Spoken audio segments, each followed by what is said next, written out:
Welcome to Tower Talk Business Radio on the voice of Nassau Community College 90.3 WHPC.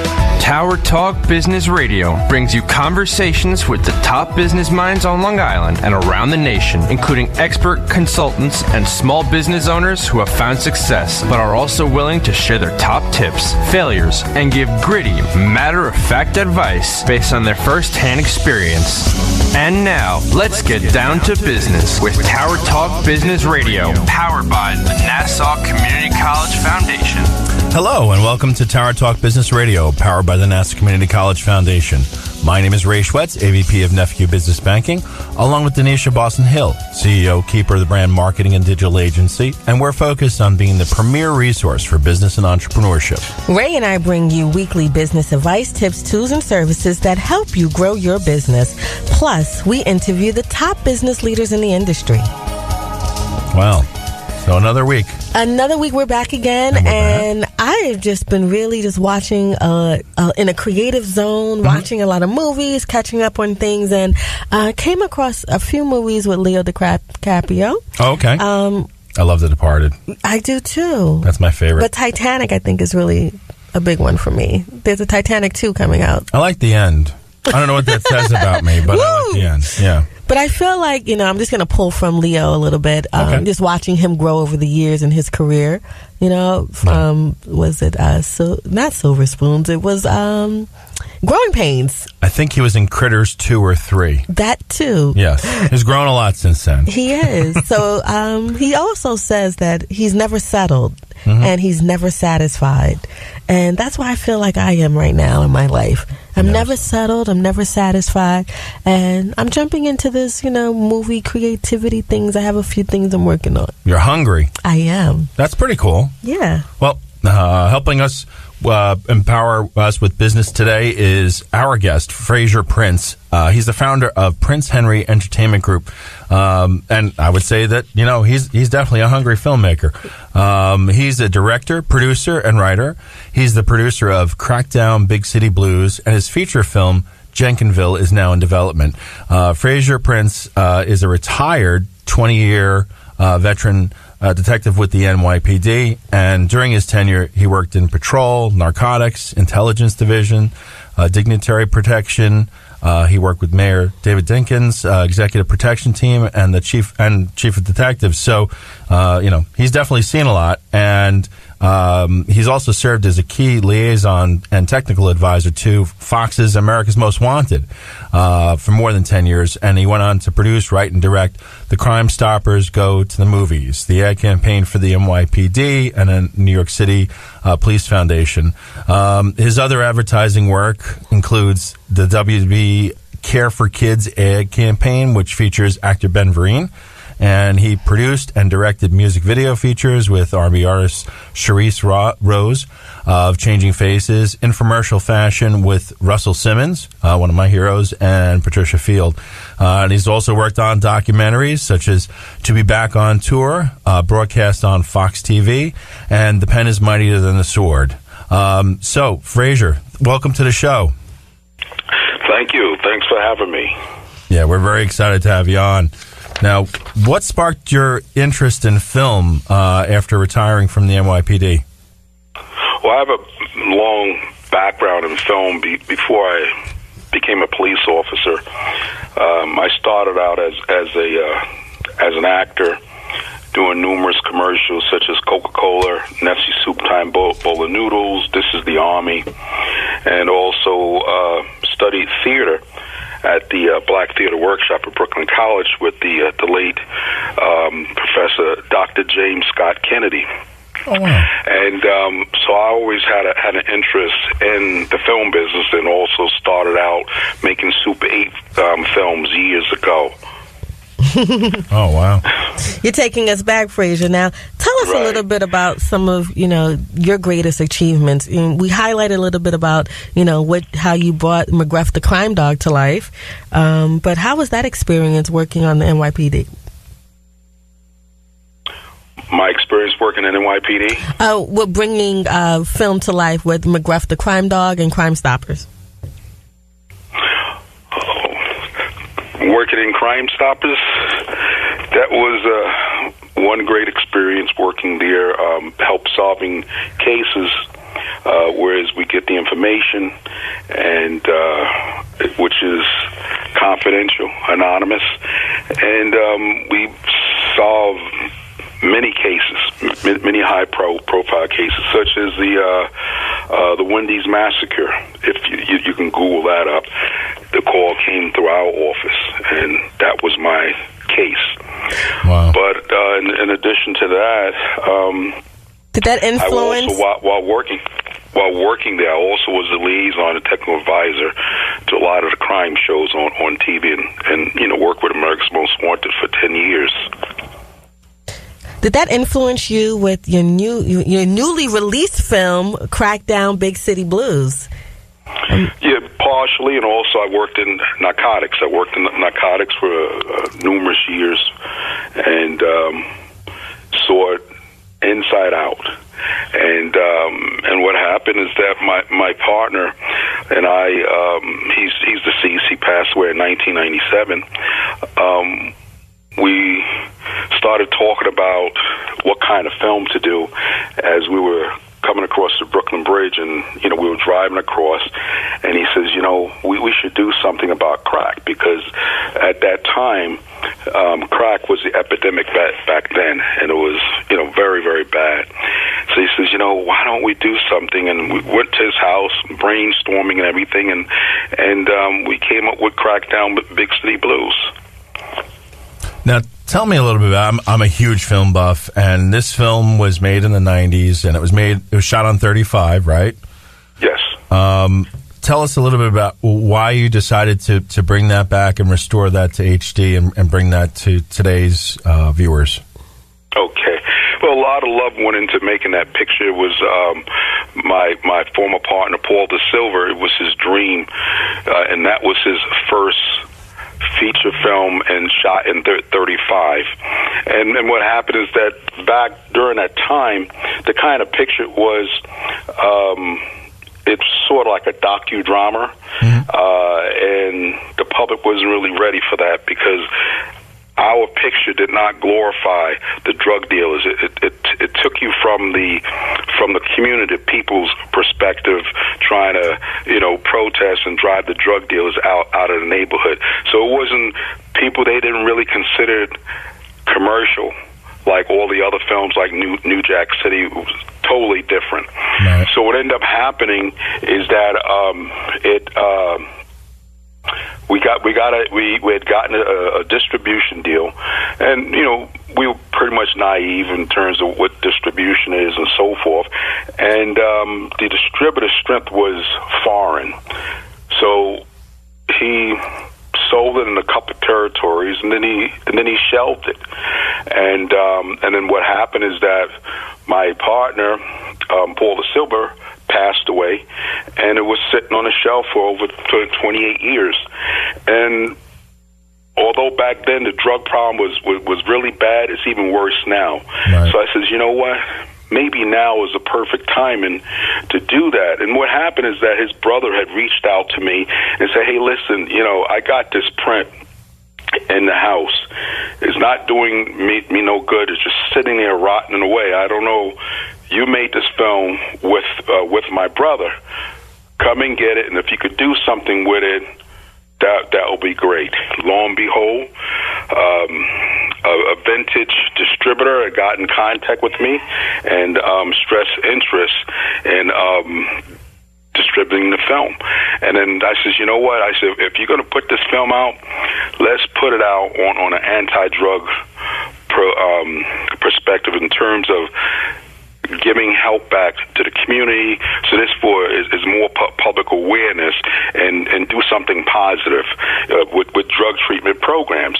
So that's what ended up happening, is that we're releasing it on drug treatment programs. We did a screening in Pennsylvania, which we had a packed house, and we raised X amount of dollars for the drug commission there.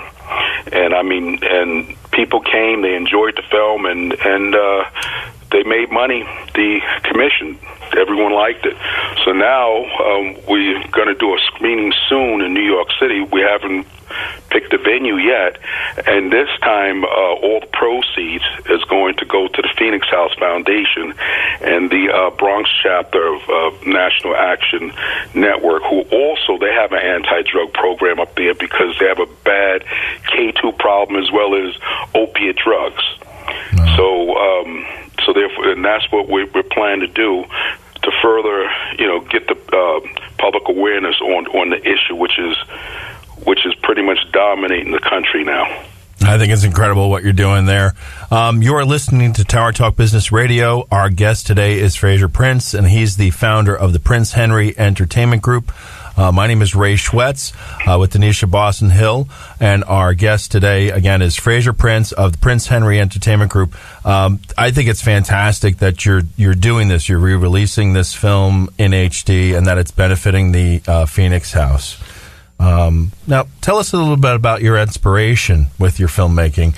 Obviously, I mean, a lot of it's inspired by the work that you do, but like what filmmakers inspire you? What gets you going? Well, it's a passion that I have for the business.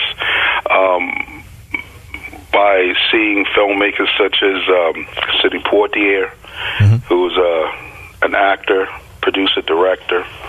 I also admire Steven Spielberg, George Lucas, and I just like to see things come to life.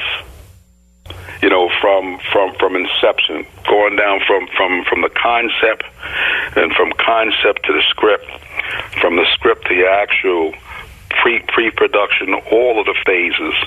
It is very interesting, and then the camaraderie between the crew and the actors, it just gives me that charge. Although, just like I said, I used to be in front of the camera, but now I enjoy myself working behind the camera, seeing how everything works and comes together. That's awesome. Can you share with us just some of your greatest moments in film? My greatest moment in film was actually making Crackdown Big City Blues, because now, we both had graduated from Super 8, from Super 8 to 16 millimeter to 3/4 and to 35, and just actually seeing the big cameras out there. Now everything is totally different, but back then when we shot the film in actually 35. We used Aeroflex cameras, and we were working every day with a crew of 30 people that was working besides the actors. We had everybody, because it's heavy equipment and production assistants. Everybody had a role to play, and my position as the producer was managing the whole entire production and making sure the director had everything that he needs, because his concentration is more on the story and the actors. Now, one of the things that I think is very interesting about filmmaking is that it's changed quite a bit. But there's, I think, one constant, and it's just like any other business. It's who you know. Tell us a little bit about how you transition, because it's quite a. I know people are very interested in what goes on with police work, and that there's definitely a bridge there to filmmaking, and you had the passion already. But how did you put that all together and make those connections and make that happen? You mean transitioning from 35 to digital filmmaking? I mean just from the business as a whole. And then certainly we can go into the transition in terms of the medium. But I'm just wondering, like, how did you make that happen? What kind of connections did you need to make? Because that's the kind of thing I think someone who's starting out in film is really interested in. How do they make those connections? Well, like I said, I started out as an actor working in front of the camera. Mm-hmm. And then I started taking civil service tests and end up in taking a job as a police officer, because during that time the business started getting kind of slow, and I wasn't nailing the commercials and things like that to keep going, so I needed a backup. You always got to have some sort of backup. You hear about struggling actors, they work as waitresses, etc. A job is a job, there's nothing wrong with that. Yeah. And then what happened is that I got stuck in a position whereas I couldn't make the calls, the auditions, And eventually, what happened when I started getting regular hours, when I was working for the mayor and his executive protection team, then I was able to adjust my hours. Excuse me?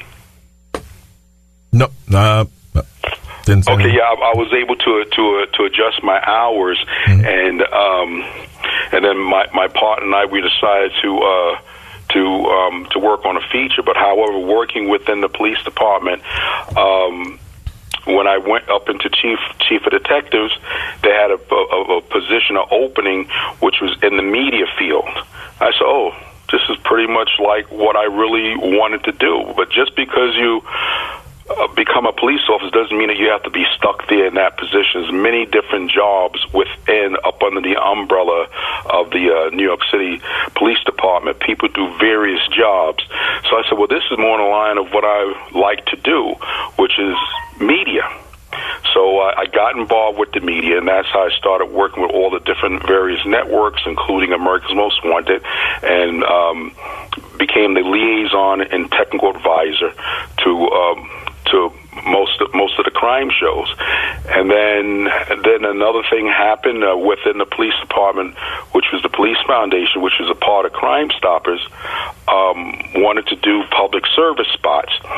So, we started talking and engaging, and they said, hey, listen, why could you put together some public service spots? So then I started writing and producing and directing PSAs for the police department. That put me in the area as to where I really wanted to be.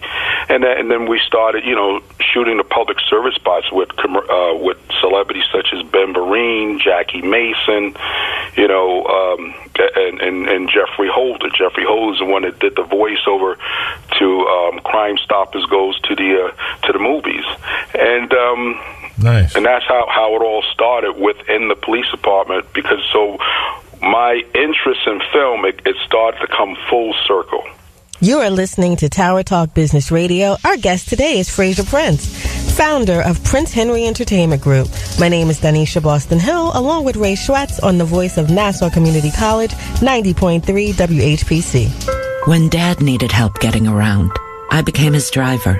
Any daughter would do the same. But soon enough, he needed help doing more things, and it was up to me to be his personal shopper and financial manager, too. And before I knew it, Dad moved in with me. So I became his cook, his personal assistant, his physical therapist, and even his nurse. When I started taking care of Dad, I didn't realize all the roles I'd have to play. But no matter what, I know I'm still his daughter. We understand the many roles you play. And to help, we created an online caregiving resource center. At aarp.org/caregiving, you can find resources and connect with the caregiving community. Together, we can better care for ourselves and the ones we love. Visit aarp.org/caregiving to learn more. A public service announcement brought to you by AARP and the Ad Council. Welcome back to Tower Talk Business Radio, powered by the Nassau Community College Foundation on the voice of Nassau Community College, 90.3 WHPC. I'm Donyshia Boston Hill, along with Ray Schwetz, and our guest today is Frazier Prince, founder of Prince Henry Entertainment Group. So you mentioned before something that stood out regarding the medium itself. So did you want to talk a little bit about your work on film, and then now your work on digital, and kind of what you see in those two different worlds? Sure. So like I said, within the police department, my career sort of came full circle because it's starting to get into the area of what I always originally wanted to do, which was work in the media field, which I started writing and producing and directing public service spots. And at working in the PD, we started, the commercials that we were making was shot in video. So it wasn't film, but it was video, but it was media. And then after that, once I started in that, then I started producing and directing music videos, and which is digital, because now everything is done a lot cheaper Yeah. It's lot expensive. It's not as expensive as shooting in 35. So so the transition, everything's basically the same. It's just the equipment is a lot cheaper, and a lot. It's not as heavy to work with. High definition. They got some very good stuff out there now. When they first started out, the quality was a little bit strange because you could look at the texture between the film and digital, but now they're pretty much matching everything up. Now, Crackdown Big City Blues focuses directly on the crack epidemic. As we look at the world today, you mentioned opioids and that change in the new environment of, drugs and how it's affecting. Do you see a part 2 for Crackdown Big City Blues?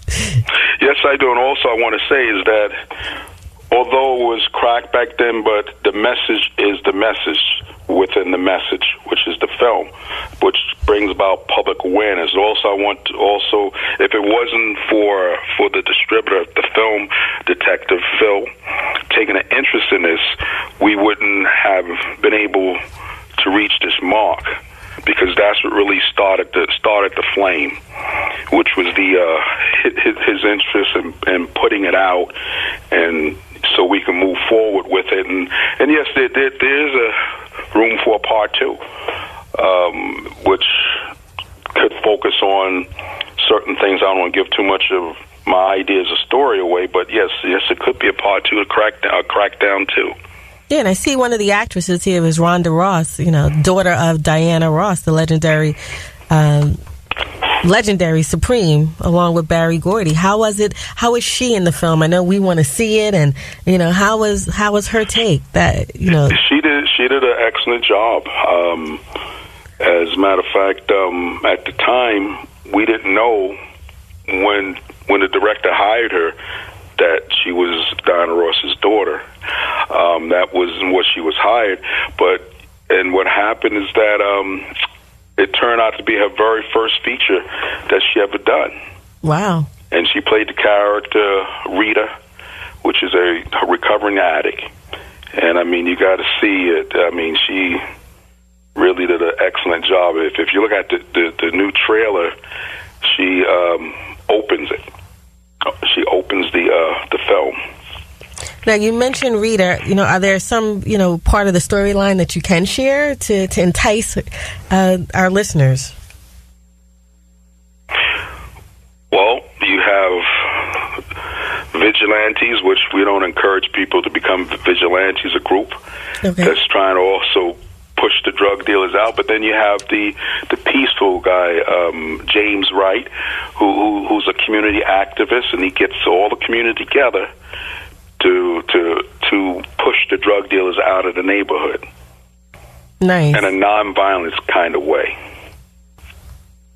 You are listening to Tower Talk Business Radio on the voice of Nassau Community College 90.3 WHPC. I'm Ray Schwetz, along with Donyshia Boston Hill, and our guest today is Frazier Prince, the founder of Prince Henry Entertainment Group. So, Frazier, if you had a wish, what's your wish list on projects? What's the top of the wish list for you? What you want to do? As far as with future productions? Yes. Well, I have a police show that I would like to do, but I'm not going to go into content. Sure. No, we don't want to give anything away. That would be at the top of my list, and my focus now is finish developing Jenkinsville, which is about a serial killer. A detective is involved in the story, and it's in development. The script is finished, but we're in the development stage / pre-production and putting the financing together for that film. Also, we have a 10-part series that we're developing with the distributor. The film Detective is on hip-hop literacy, dealing with adolescents. It's a reality-based show, and that's what, it's in development.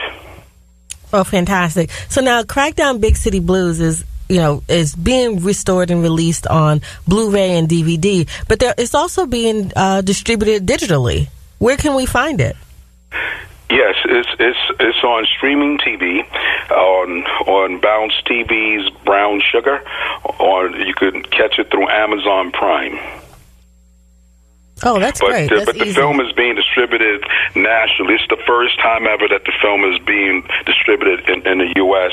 and Canada. So it's going to be in various streams soon. But this is just a start. Right now, it's being released on DVD, and Blu-ray, on Amazon, and streaming on Amazon Prime. Yeah, I'm going to watch it streaming, but I got to purchase the Blu-ray. I still like having that physical media in my hands, if you know what I mean. I mean, and they did a fantastic job. The restoration, Jim Markovic, he did an excellent job restoring the movie back to life. I mean, you can see the grittiness. You can see the shots. You can even see pimples. I mean, that's how sharp it is. Wow. I don't know. We're like, woo, as a woman, I'm like, woo, pimples. Yeah. Oh, yeah. I was like, woo, this is good. When I saw the Scorsese film about the Rolling Stones, it was in IMAX, and you could see every wrinkle. It's amazing what they can show on on HD right now. So, if there was one thing that you wanted to leave our listeners with, regarding anything, regarding your past career, current career, and future, what would it be? Follow your dreams and your passion, and never give up. Yeah, I've never gave up on my partner or those he deceased, and I've never given up on a film. And as you see, 28 years later, it's in distribution. It's now a credible, bona fide production, which is listed in IMDb now, which is the Internet Movie Database. So now he's finally going to get his recognition as a writer, producer, director. He also edited the film. So this is part of his legacy and history. So never get up. Never give up. Yeah, you definitely honored him, and it's amazing how you never let go of that dream. You held on to it. You were in a different career, but it's amazing how God put that back in your way. You know, it never really went away, and it came back, as you said, full circle. So that's pretty fantastic. Now, just so we can repeat that for our listeners, where can they find you? Where can they find information about your films? And, of course, where can they purchase them? Okay, you can find me at www.princehenryentertainmentgroup.com, and the film is going to be released November 20th on Blu-ray and DVD through Amazon, and you can pre-order it now, as well as Amazon Prime at Bounce TV's Brown Sugar app, which is on Amazon Prime. And remember that benefits the Phoenix House Foundation, folks. So that's phenomenal stuff. We'd really like to thank you for being with us today.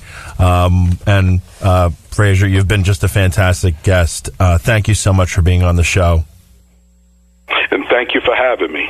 Thank you. I'd like to leave you with a little bit of DB's philosophy. I don't just dream at night. I dream all day. I dream for a living. Steven Spielberg.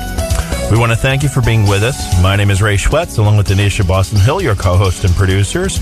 The creative director of Tower Talk Business Radio is Rudy Breedy. This is an NCC Foundation Business Leaders Council production. Visit ncc.edu/WHPC for more information. Available on iHeartRadio, as a podcast on iTunes, Android Podcasts, and Spreaker.